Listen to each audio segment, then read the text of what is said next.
lahat ay makayakan.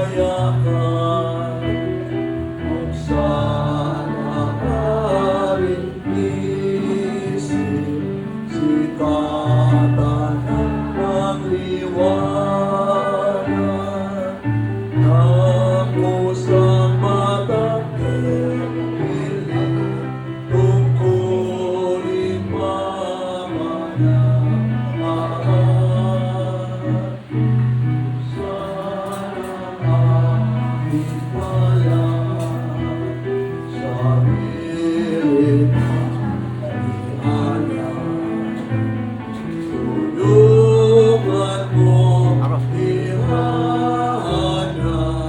kami ng bagong malay.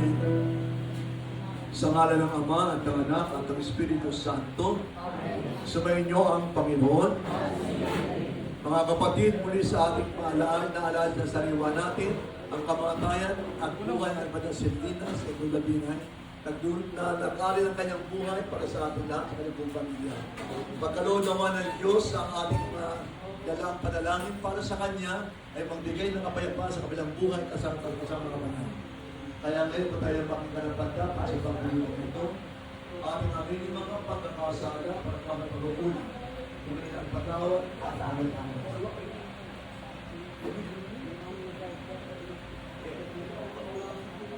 At sabihin po natin, inaamin ko sa makapangyarihan Diyos at sa inyo mga kapatid, lalo pa ako nagkasala sa isip, salita at sa gawa at sa aking pagkukulang.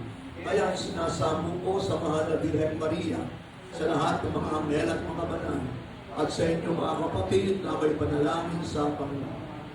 Kawaan tayo ng makapangyarihan Diyos, patawarin tayo sa ating mga kasalanan, patnubayan tayo sa buhay na walang hanggan. Ama ka, Kristo, maawa ka sa amin.